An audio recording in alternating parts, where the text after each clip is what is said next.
Lost Highways from History Colorado is made possible by the Sturm Family Foundation, proud supporters of the humanities and the power of storytelling for more than 20 years. You know, one of the first articles I found about Dean Reed was a 1956 Newsweek article. He was working up at Lake City at a dude ranch and singing his guitar at night and sort of helping around the ranch during the daytime. And he'd come home and I knew he had something on his mind, but he wouldn't tell me what was coming up because he was afraid I might tell his father and then he'd be told he couldn't do it, sort of thing. But he became famous in Colorado because he took a bet for how many miles was it? I think it was 100 mile that he would be quicker than the jackass or the donkey. 110 miles for a quarter bet he made with this fellow named Wild Willie Smith that he had met while he was a singer in Estes Park, Colorado. It was a bet that a man can be faster than a mule. And it was a race, I think, over 2 or 3 days.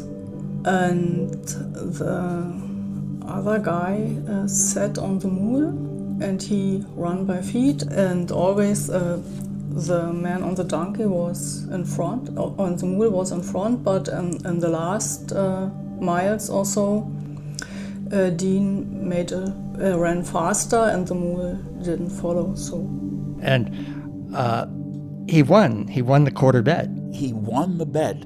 But not very well, much, but he won the bet. He said he wore out his feet. They were full of blisters. He wore out his feet.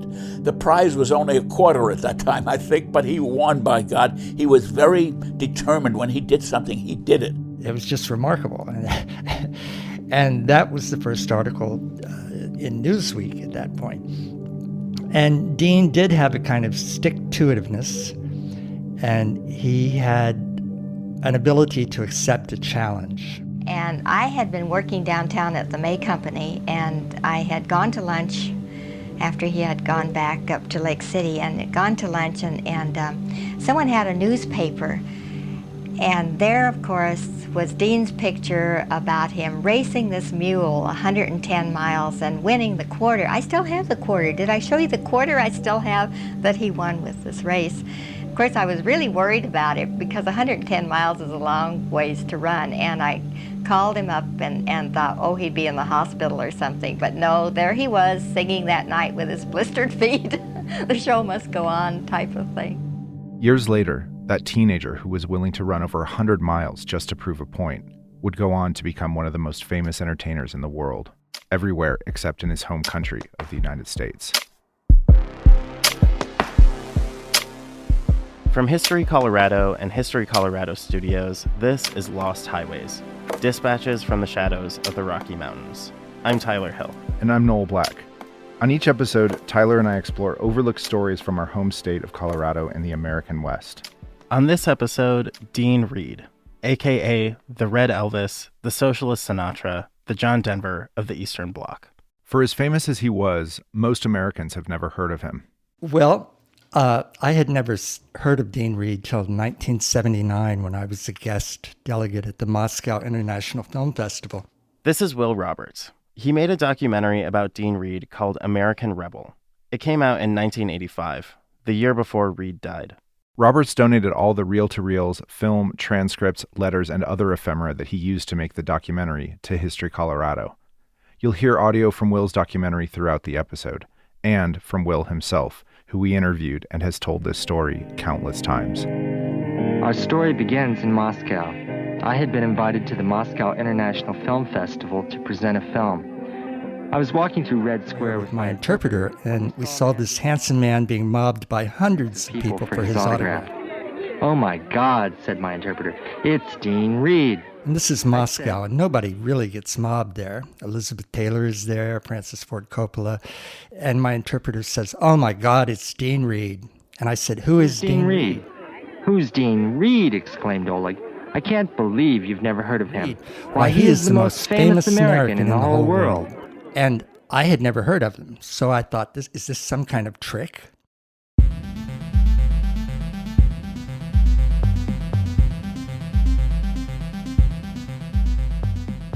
Not only is Dean Reed's life an unbelievable, almost mythical, Forrest Gump-esque story of a country boy from Colorado wandering through some of the most important geopolitical events of the 20th century, it's also a tale of alienation, homesickness, and the sacrifices people are willing to make for their beliefs.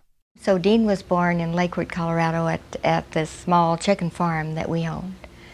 And we had a very, very small house because the chickens needed large chicken houses, right? But we only needed a little tiny house. This is Ruth Anna Brown, Dean Reed's mom, talking to Will Roberts for American Rebel. She says that when Dean was first born on September 22nd, 1938, he got really sick and she thought he was going to die. And I remember standing out in the kitchen and sort of talking to God and saying, please let him live. If you'll just help me to bring him along, why Dean and I both will really do anything we can for you. I think that his soul was born with charisma. I think he's a man of destiny. Dean's mom says that he was always a charmer. He had a great smile and was the quintessential Colorado child. He was wholesome, involved with Boy Scouts and 4-H. He became a track star at Wheatridge High School in the suburbs of West Denver, and he picked up the guitar. Well, I remember, I think we got it for his Christmas. Was it Christmas one year that we bought him a guitar, and he just simply took off. From there on, he did a lot of volunteer things too, like singing for the Kiwanis or singing for the hospital up at Grand Junction, for the Veterans Hospital. And he always loved the mountains. Here's Dean Reed talking to Will Roberts. What I remember most about Denver was the Rocky Mountains. And I think that was probably the most positive thing I got from Colorado, was my love for nature. After Dean got out of high school, he sang and played his guitar at various tourist destinations in the Rocky Mountains to put himself through college at the University of Colorado Boulder. I became a performer at the university because my older brother Dale was already studying at the university, and my father didn't have enough money to pay the tuition for both of us. And so the only possibility so that I could go to the university was to take my guitar and every evening to go into the restaurants and to sing for the tips. At that time, nobody paid me. I sang for the tips which the people gave to me at each table.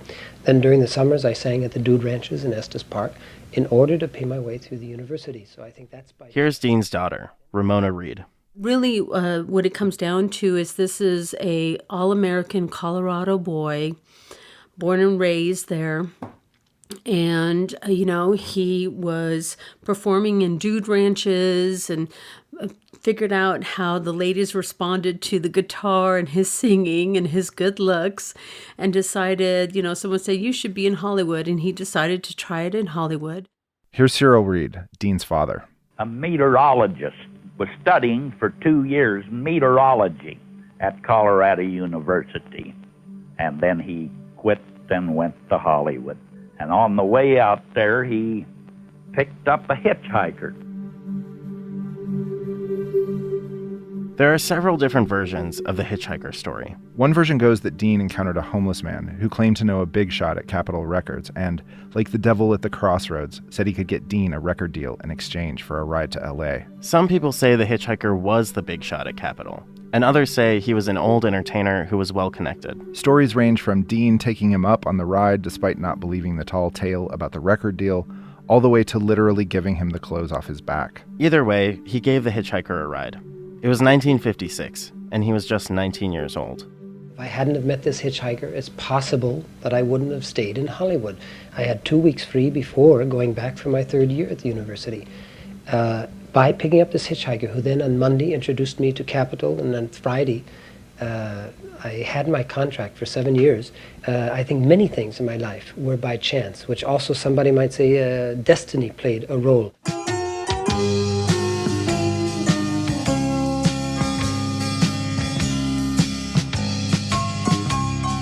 When I left Colorado, it was many years ago. The blue skies were clear as ever. The sun, it was bouncing off the snow. When Dean got to Hollywood, he started making records. But like Elvis, born just 2 years before him in 1935, Reed wanted the whole Hollywood experience. And when he wasn't recording music, he was trying to break into the film and TV industries. It wasn't a time he looked back on fondly. Hollywood was a very bad time. Hollywood was a time of fear. Hollywood was a time of exploitation. Hollywood is a prostitution camp. Hollywood is a place where very few people, I think, are able to keep their integrity. But during that time, Reed met Peyton Price, his acting teacher and mentor. He said later that not only did that help him maintain his integrity while in Hollywood, but he also helped solidify Dean's values and moral code. I think Peyton had the greatest influence upon my life. I think the man that is sitting here today is only sitting there because of Peyton. He taught us that each one of us had to search for our truth, and when we found it, to defend it no matter what the consequences. And he always said, your truth will not be ours, will not be mine, but your truth is important and you must defend it, no matter what the consequences.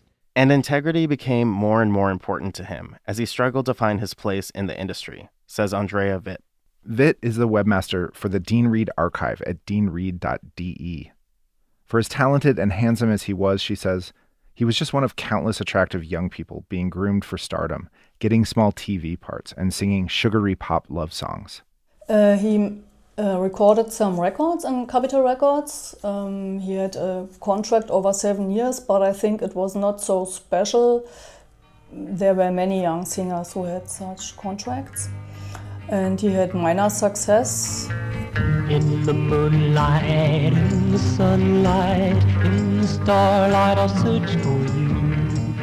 On the highways, in the skyways, on the byways, I'll search for you. And when I find you, just like in my dream, I'm gonna love you. At that time in the United States, I was relatively unknown. The song The Search was a regional hit in some parts of Texas and Arizona and Colorado, but nothing more. That was the first record. The third record, Our Summer Romance, I had done on TV with Dick Clark, and I had made a tour of America, but it was not a national hit, although it was on the top 20 list and number 1 in certain parts of America. Even though he seemed to be on an upward trajectory, Dean Reed didn't find the fame and fortune he'd hoped for in California. And Dean basically is walking around the block and not eating lunch because he doesn't really have the money. So he gets a few bit parts. He's in Bachelor Father, the Element Bentley and the Majorette in 1960. Let's have a nice welcome back for Dean Reed. I went to a football game and I never will forget that pretty little Majorette. Then, in 1961, he has a few reasonably good hits, but then finds out that in South America in 1961, he's at the top of the South American hit parade. He's more popular than Elvis Presley, who's on the roster at that point, the Everly Brothers, the Supremes. Dean Reed is the top of the list.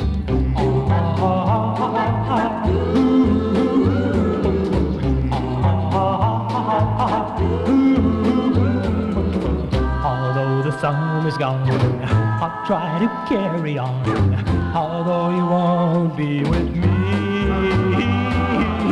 And when school's through, I'll still be loving you. Our 9 months can't be so long.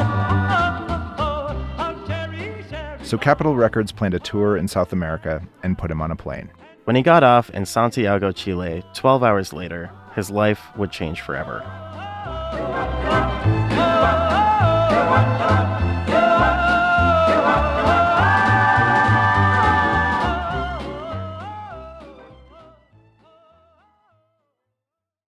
Support for History Colorado comes from the Coors Brewing Company. Coors is proud to sponsor Beer Here, Brewing the New West, now on view at the History Colorado Center in Denver. The exhibition features artifacts and insights that reveal why Coloradans today enjoy 360 breweries and counting. More than just a tale of ale, Beer Here is a story of Colorado, told over a few beers. And think that time was not so long. I love no one but you. My love belongs to you. Someday I hope to marry you. Still struggling to make it in America, when Dean Reed stepped off his plane in Santiago in March 1962, he was a star. There were hundreds of thousands of people waiting for me at the airport, with motorcades with police going into the city, going to bed at night with the whole plaza in front of the presidential palace screaming for me. Of course, this is a great shock to a young boy from Colorado, because it happened also so fast. It's hard to say why Dean's records were such duds at home in Hollywood but hits in South America. But between his good looks and his accessible, folksy pop lyrics, people in Chile loved him. Here's Will Roberts. Every time he goes to the hotel window, thousands of people are waiting outside screaming. The applause was incredible. I mean, the money, the opportunity was there, that there he was truly loved and it wasn't a fight.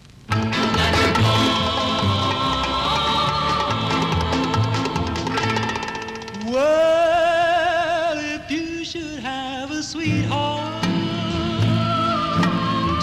you'd better keep her by your side. And not only does he change Chile, but Chile changes him. Here's Peter Schmelz, Associate Professor of Musicology at Arizona State University. He studies the music and politics of the Cold War. And that's what makes it an interesting story, is that the reason that he started off on this path was because he was getting the attention that he wanted, right? He wanted to be a movie star and a pop star. And so he went to where the audience was, which is how he ends up in 1961 in Chile, right? Because that summer romance song, Summertime Romance, was such a hit there, and he went and there were crowds of adoring fans, and I think that was... Those crowds changed him, but not in the way they would change most people. He had already seen the dark side of Hollywood fame, and he didn't want it. Now he saw a much bigger world, and a much darker reality through the lenses of his sudden stardom. There was something almost messianic about it. And at the same time, then he develops this sense of belief in social justice. Right, he goes to Santiago and he sees these slums and he says, "This is terrible. I can't believe people live like this. What can I do to help?"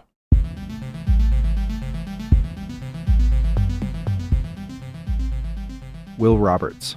So he began to do records there, and that is where he became politicized to a certain extent, because he saw the poverty, he saw the injustice, he saw the problems in South America, the great differences between wealth and poverty there. Much of Latin America at that time was in a state of major political upheaval.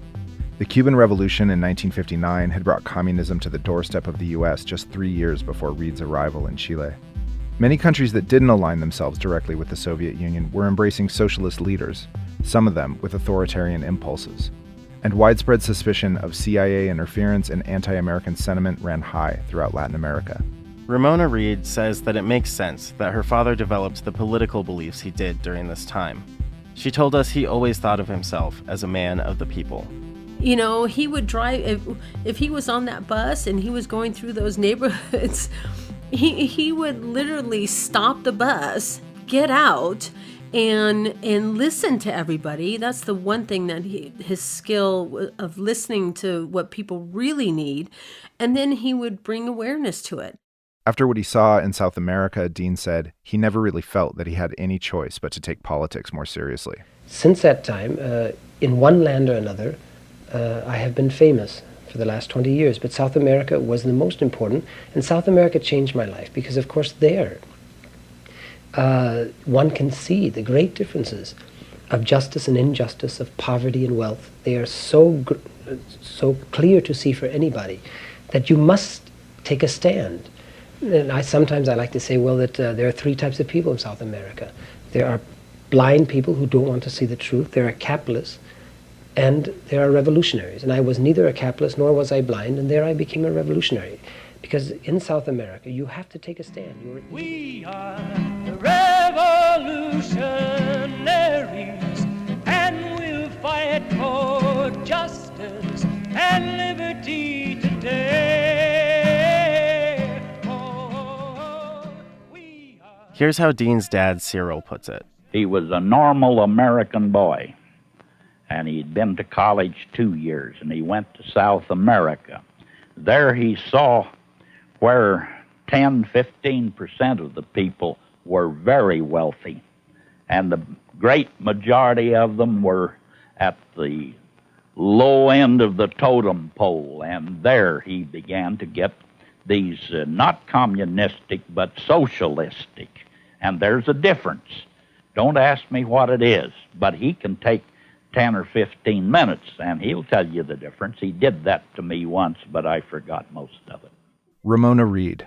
That's where everything changed for him. Now he understands that, listen, as long as I mean, we didn't have Twitter, Instagram, or Facebook back then, right? So it was, as long as I do concerts and albums, and as long as I can have a following, then the injustices I see, I can bring awareness to it. And that is, I'll tell you, I don't want to end it right here, but I mean, that is the entire purpose of his life. Is he wasn't interested, he wasn't motivated by money.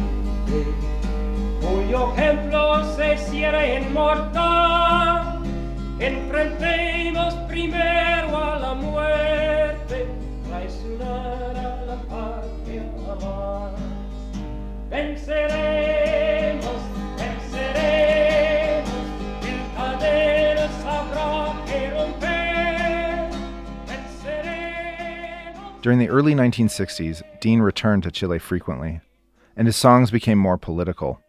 He joined protesters demonstrating against capitalism, imperialism, and the United States government.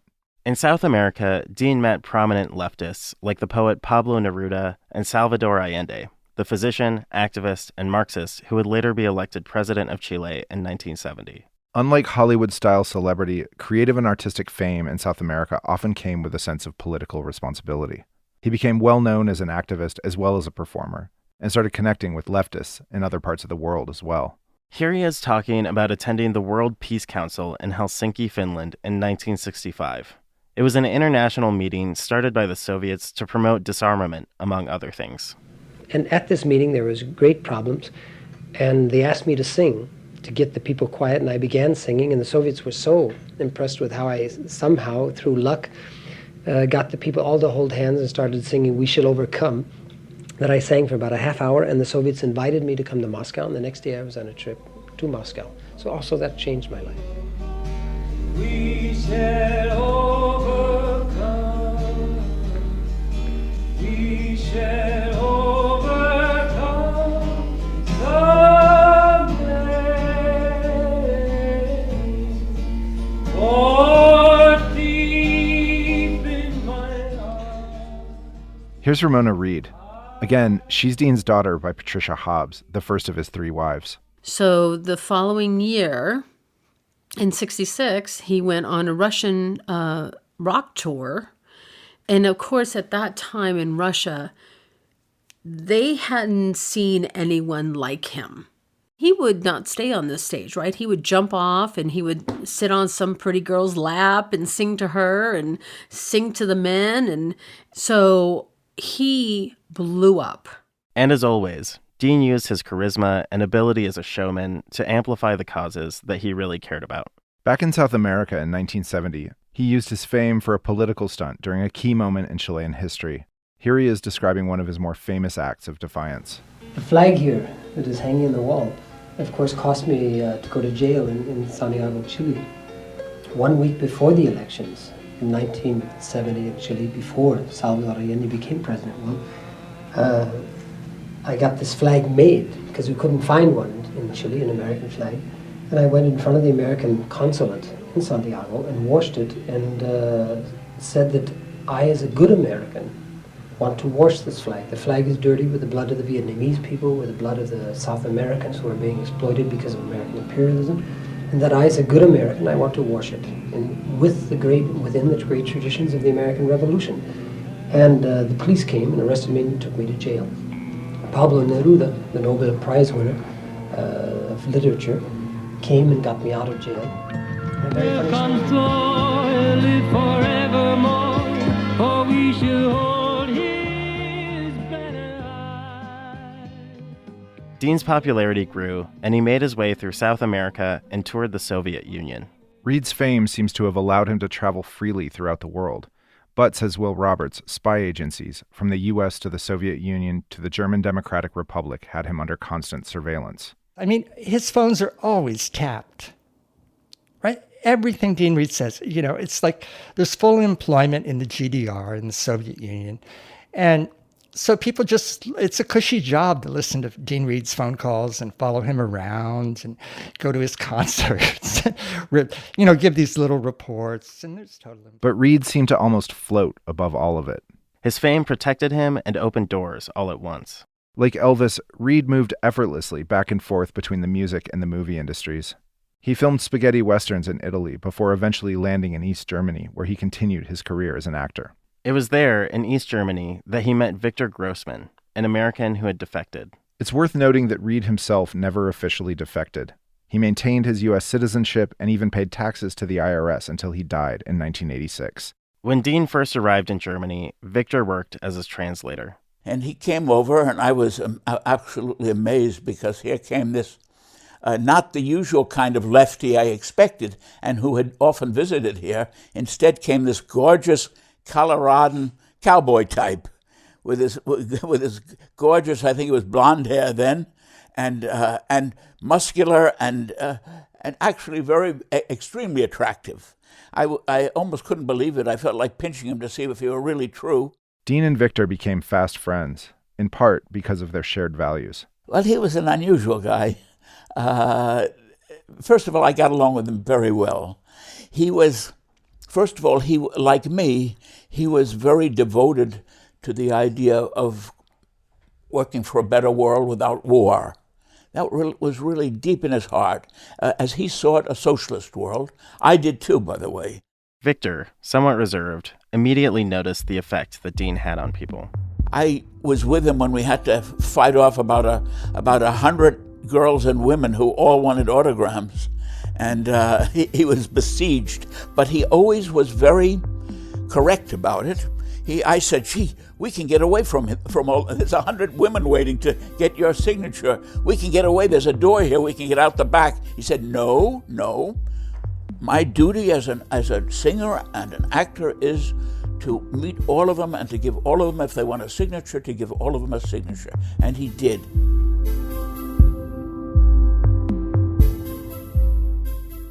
Victor was fascinated by the paradoxical combination of Dean's love of the spotlight and his sincere belief in the political causes he supported. He had this vanity, but he also had this integrity, I would say. And it was really a funny mixture. He was, in a way, a peculiar character. He was a real celebrity type from the United States, but at the same time, a very highly principled person with a sort of a mission.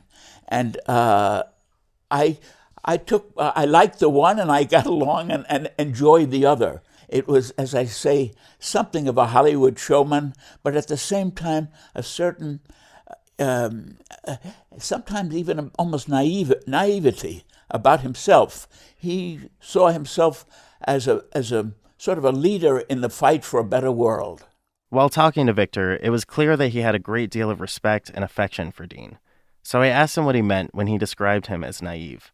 He referenced the flag-washing incident. He got arrested for this. It got into the headlines because he was so popular.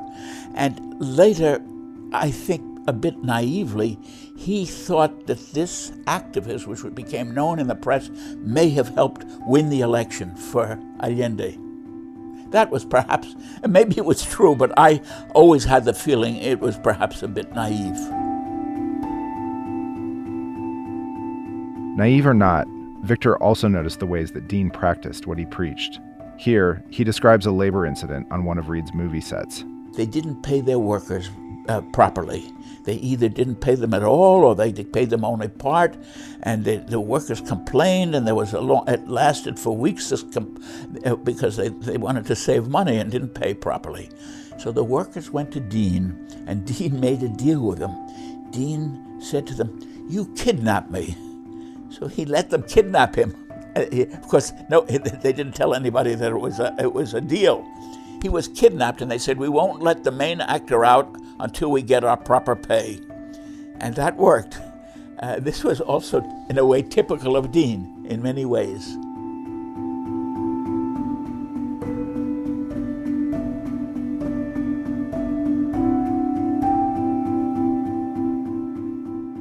But he also saw the rigidity in Reed's two-dimensional understanding of art, music, and film. For Reed, art always took a back seat to politics. In that way, everything from his folky pop music to his westerns were Marxist propaganda and Hollywood drag. Reed himself admitted that music wasn't his strong suit.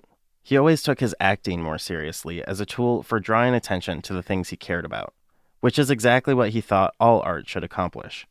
Grossman remembers once when Reed and his wife Wiebke Dorndeck went to see a collection of French Expressionist paintings at a museum in Leningrad.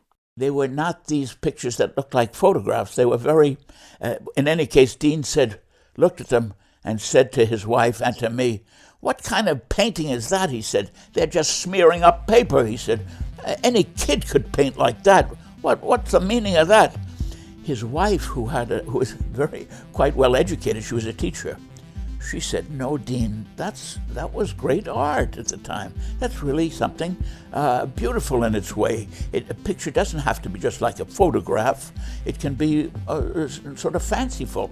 He said, no, that's baloney. He said, they're just putting one over on us.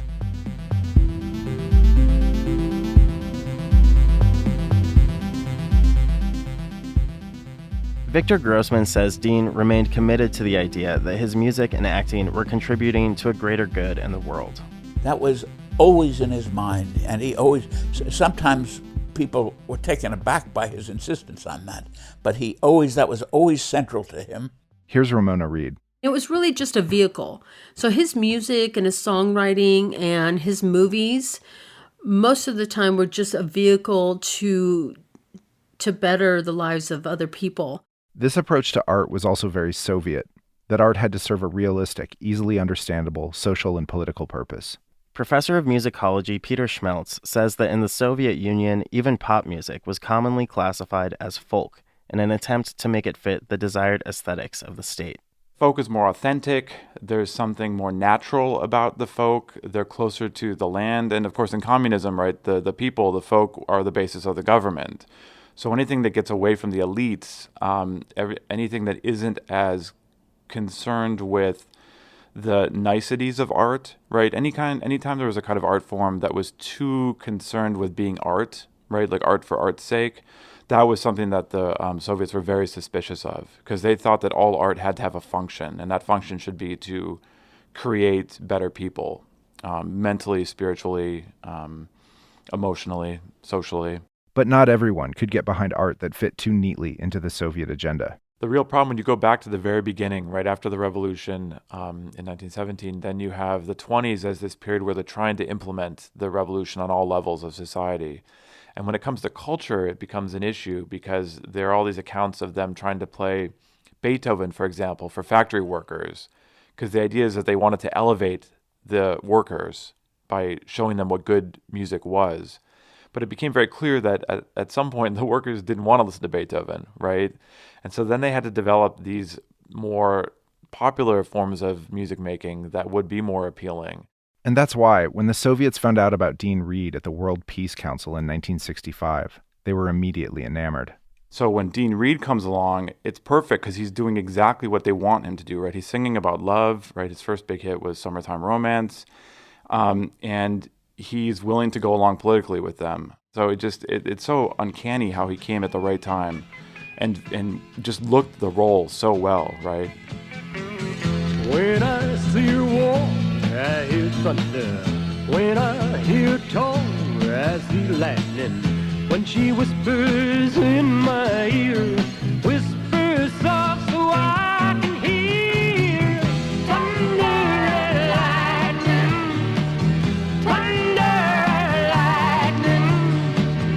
thunder, lightning all night long. Here's Nick Hayes. He's professor of history at St. John's University in Minnesota and specializes in the former Soviet Union. He's also worked in TV and radio and interviewed Dean Reed a number of times for an old current affairs show. Dean Reed is a particular case in the sense that, number one, probably for good reason, the Kremlin distrusted rock and roll. It was treated as an alien, depraved expression of late capitalism. What it did, at least Moscow always tried to do in its cultural politics, is give them a substitute. There were officially sanctioned kind of saccharine, puppy love type Russian rock and roll that was, was boring, uncreative, and maybe would inspire a 12-year-old on occasion to listen to it. Into that mix, they gave us Dean Reed, meaning they allowed Dean Reed to perform because of his politics, because he spoke favorably about the communist world, and he was meant to be a substitute for that. Both the Soviet government and Dean Reed as an individual benefited from the convenience of Dean's ability to walk the party line. And while the transactional nature of that relationship has caused many over the years to be skeptical of Reed's motives, Nick Hayes disagrees that he was some sort of puppet. I don't think he was naive. I think he knew exactly what he was doing. He made a series of choices. He was aware of them. And he wasn't an idiot. He had a fairly good knowledge, certainly of the pop world, and a reasonable knowledge of the East European world. He was using it to his advantage. Naivete, I don't think, would characterize the way he looked at things. Though it would be easy to be skeptical of the convenient nature of Reed's relationship with the Soviets, says Hayes, it's no reason to blame him for making the decisions he did. Many who knew him have argued that he could have come back to the U.S., and there were other anti-capitalist artists like Pete Seeger who had found an audience here. But whether it was true or not, he felt like coming home would force him to compromise his values. And he was treated with the very best that world could give. Why would he give that all up to return to the United States, as he once said, to sing songs about Coca-Cola? He said he would return to the United States, but only if he could keep his politics intact. I know a man who truly thinks that nudity is sin. He would never think to show the color of his skin. He works for the CIA, killing all who are in his way. Hayes was skeptical about Reed when he interviewed him in 1985 for a TV series he was doing about Soviet culture. Dean Reed was officially promoted by the government as that great progressive rock and roll voice that the CIA would not let Americans hear, but he had a free voice in Russia, and so on and so forth. The truth is, for someone like me, those of us who, whether from academic life to the State Department, had an involvement in Russian affairs, Dean Reed was the butt of a number of jokes. And he was treated as an absolute puppet and not exactly an accomplished singer. When he finally met Dean, he was shocked to find his assumptions immediately challenged. Nick also found himself charmed by Dean's self-deprecation. He heard what I did and that I had a heavy involvement in Russia. And I think he said, he stopped short of saying, and I suppose you think I'm a joke. But you could tell by the smile, the way he spoke, that he knew in my mind I was kind of dismissing him, at least at this stage. And he was disarming. You didn't have to make jokes or pick him apart. He kind of did it for you in advance, and then you get to a more serious side of what really motivated the man and what his cultural and political interests were. In the archival tape given to History Colorado by Will Roberts, he and Dean talk extensively about the accusations that Dean was some sort of puppet or opportunist. I don't think it's in any way could one say I'm an opportunist. I was thrown out of every country after becoming famous because I opened my mouth to defend the working class, which I felt were living with injustices, but obviously then, which brought me into unpopular situations with the dominant class of who I had to work for. So I only lost because of my ideals. I lost from country to country. I had to leave and begin again. Then I would open my mouth after I had the power to open it, and then I was thrown out and began again. Ese muoio da partigiano, oh bella ciao, bella ciao, bella ciao, ciao, ciao. Ese muoio da partigiano, tu mi devi seppellire. Though Dean wore out his welcome in multiple countries around the world, much of his lifelong exile was self-imposed. Maybe he was being used, or maybe he gladly accepted his role advancing various political agendas. But there's no denying that forces on both sides of the Cold War were using culture as one of the major ideological battlegrounds. And artists on both sides of the Iron Curtain got used by their governments to advance an ideology, whether they knew it or not. We spoke to the woman who wrote the book on the cultural aspects of the Cold War. My name is Frances Stonor Saunders, and I'm author of The Cultural Cold War, The CIA, and the World of Arts and Letters. Saunders says that culture was a key part of the ideological battle for people's minds during the Cold War. The Soviet Union emerges at the end of the Second World War kind of economically and militarily on its knees, but it has a long and well-honed tradition of propaganda and of pushing its case intellectually, artistically, culturally as being the morally superior option. And inevitably, that sets you up for a major clash of ideas and values. And the Soviets weren't the only ones engaged in this type of manipulation. This level of propaganda took place on both sides of the Cold War. One of the most notable of the CIA's investments in art during the Cold War was their promotion of abstract expressionism. When I look at Jackson Pollock, I don't see an agenda on the canvas to promote freedom, liberty, independence, some kind of like freewheeling, boundless energy of political freedom. I don't see that at all. But that's what the CIA wanted me to see.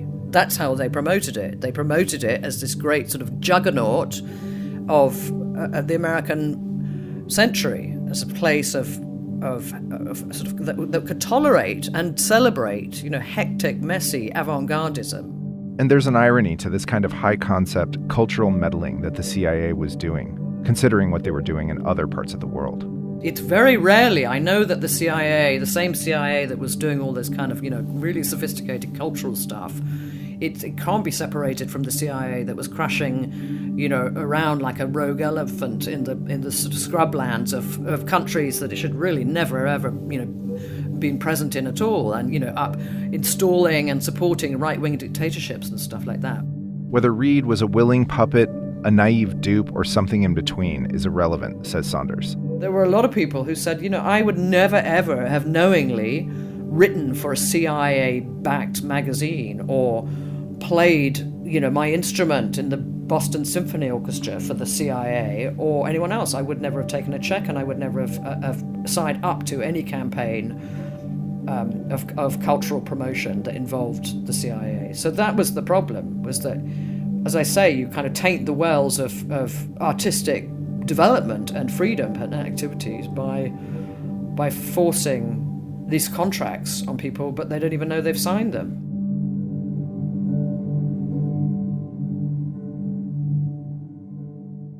Ultimately, Dean Reed's self-styled persona of the idyllic American cowboy who had embraced communist ideals was the perfect message in the perfect package.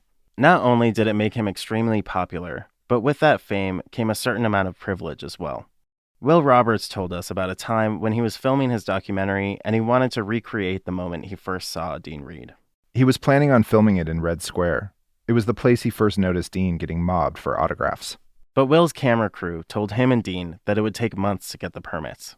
And he said, well, I don't understand. And the cameraman and the sound man and the interpreter explained that they didn't have the permits, and therefore it was not possible because there was no authorization.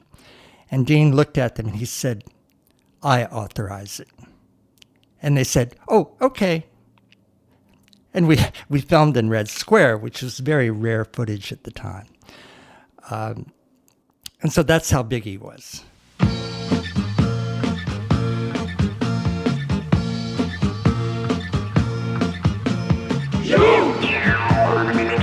Who got the power?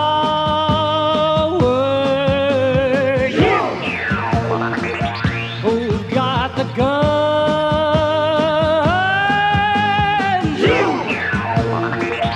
Who got the plans to keep us always on the run?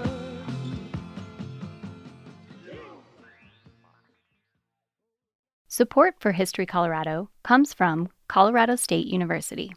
CSU embraces the critical role that History Colorado plays in preserving and telling the stories of our state and the West.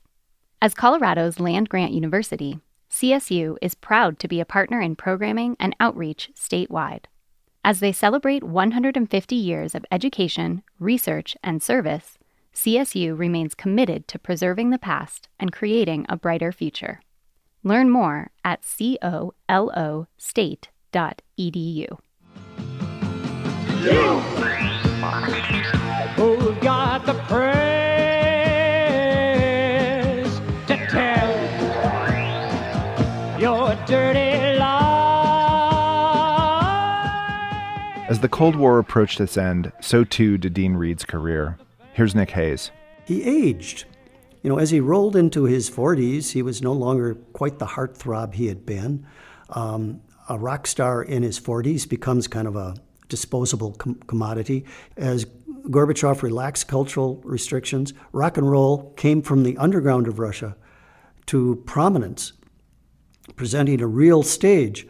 Well, at this point, what did Moscow need Dean Reed for? If it had its own, native-grown rock and roll movement now allowed to come out into the public and produce what, in my opinion and many others, might have been one of the more remarkable rock and roll movements of the history of the genre. Well, you don't need a Dean Reed anymore to come out and do kind of, B-side versions of American folk songs. Andrea Witte, the webmaster of DeanReed.de, who used to wait outside his concerts for autographs, remembers her own fascination with Dean Reed waning as she got older. He was a special kind of a star because he was there. He met the people in person. He wasn't just on the radio and on the television, but he was there. So the 70s was a special time. Later it was different. And when we grow up and were young adults in the 80s, we had our own problems in our own life. So we were not so starstruck.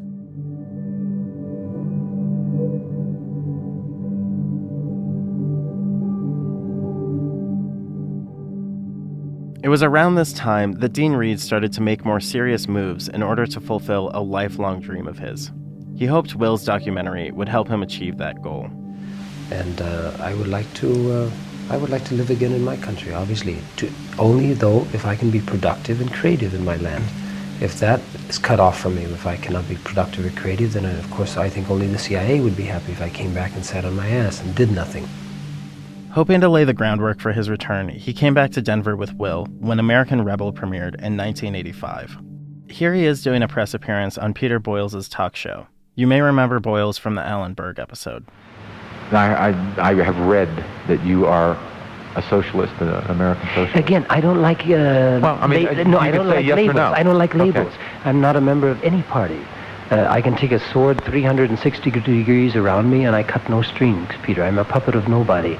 I am an artist who believes that the only value of being famous, if you're lucky enough to be famous, is the fact that you can do something to try to make this world a better place to live in and hopefully a peaceful world. And I've tried to do that with my life. So I can't conceive of the East Germans. Later, the interview would come to an abrupt end when Reed touched on an especially sensitive subject for Boyles. Exactly everybody that I read, try to be fair. Everybody that I read says that the people are starving because the Marxist government will not take the Western food and feed the people in Eritrea. You're talking just like the neo-Nazis that killed Berg here. Don't you ever accuse me of that. We can end this right now if you ever say anything like that to me again. That's the way you're talking, and I think that's very dangerous. Get out of here. Yeah? Get out of here. Fine. Take a walk. Yeah? Get me out of here. Calling me that out.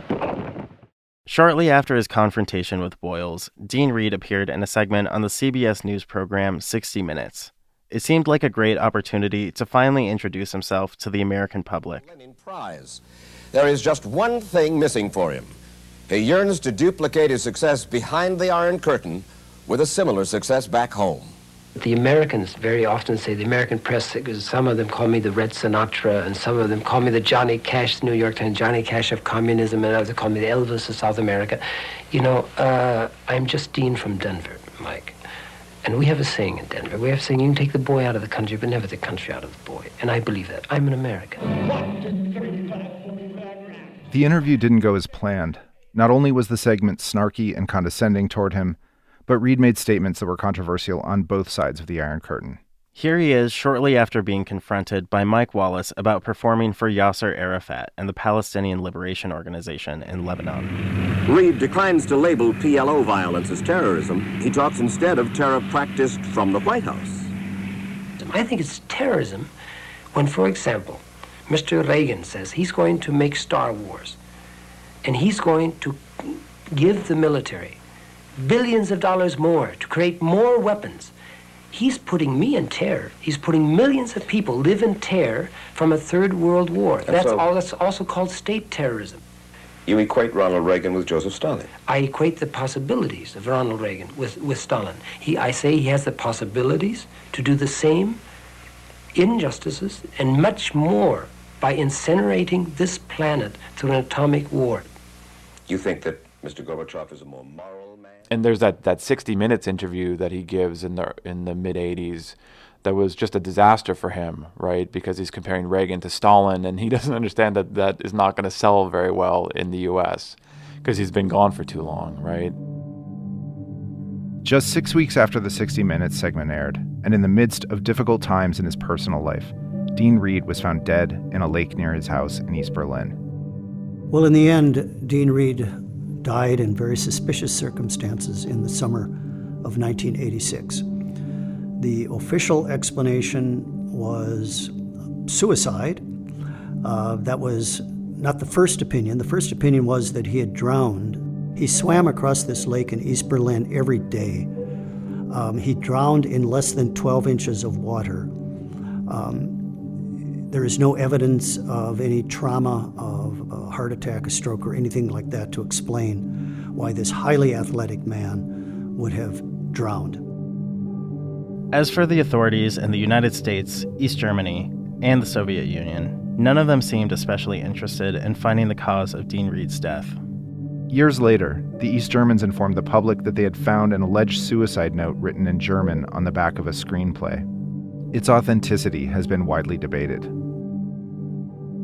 I have never, and because of a certain reason, if I happen to die, if somebody happens to shoot me one of these days, I don't want it to be in any way a doubt in any person's mind that I was an opportunist. I was never an opportunist. I lost millions of dollars because of what I believe in, but I gained millions of friends throughout the world who respect me and admire me and I hope love me. And I think that's more important.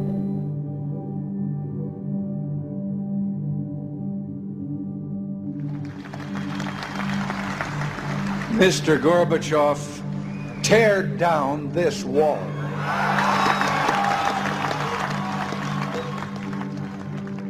It's been 30 years since the Berlin Wall fell and the great ideological struggle of the Cold War began to thaw. But most people in the United States still don't know who Dean Reed is. For all his fame abroad, Dean Reed, the singer, actor, heartthrob, and activist, never made it home. Despite his longing to return to Colorado, the deal he made with a mysterious hitchhiker when he was a 19-year-old kid bound for Hollywood had proven to be a sort of devil's bargain after all. Reed had built his name behind the Iron Curtain, and it stayed there. In much the same way he'd run 110 miles against a donkey on a 25-cent bet as a young man in Colorado, Reed's life was an almost unbelievable journey. Whether heroic or foolhardy, he lived it with an undeniable sense of showmanship and a commitment to principle over profit. Dean Reed may never be a household name in the U.S. or even in his hometown of Denver, Colorado. He never had the chance to share his music or his message with those he wanted to hear it back home. But the socialist values and ideals he cared about are once again part of the mainstream political conversation in the United States today. And for Dean Reed, it was always the message itself that mattered most.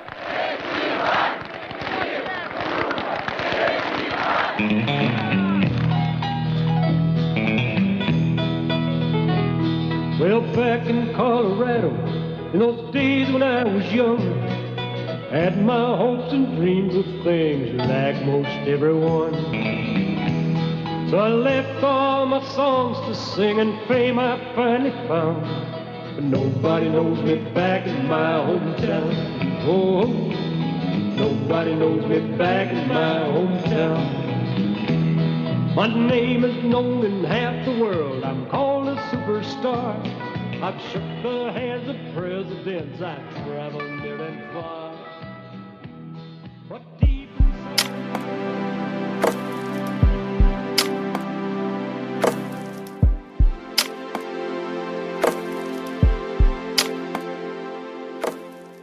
Lost Highways is a production of History Colorado and History Colorado Studios. It's made possible by a generous grant from the Sturm Family Foundation, with particular thanks to Stephen Sturm and Emily Sturm.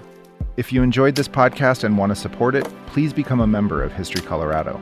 You can get 20% off your membership at historycolorado.org, /podcast discount. Plus, you get all kinds of great benefits like free admission to our 8 museums around the state. And even if you don't become a member, you can still get $2 off admission to any of our museums just by mentioning the podcast. Very special thanks to Susan Schulten, our history advisor on this episode, and to Chief Creative Officer Jason Hansen, our editor, and to Connor Bergal, who composed our theme and the music. And to Will Roberts, who let us use the raw material from his documentary American Rebel for the episode, and Caitlin Benz, who digitized that material for us. Many thanks to our editorial team, Chief Creative Officer Jason Hansen, Sam Bach, Sean Boyd, Brooke Garcia, Steve Grinstead, Kimberly Cronwall, Jose Ortega, Julie Peterson, Angel V. Hill, Marisa Volpe, and Zach Workowicz. And to our advisory group, which includes Stephen Sturm, Emily Sturm, Chief Creative Officer Jason Hansen, Thomas Andrews, Jonathan Futa, Charlie Woolley, Susan Schulten, Tom Romero, and Kara DeGette. Finally, thanks as always to the entire staff of History Colorado. I'm Noel Black. And I'm Tyler Hill. Thanks for listening.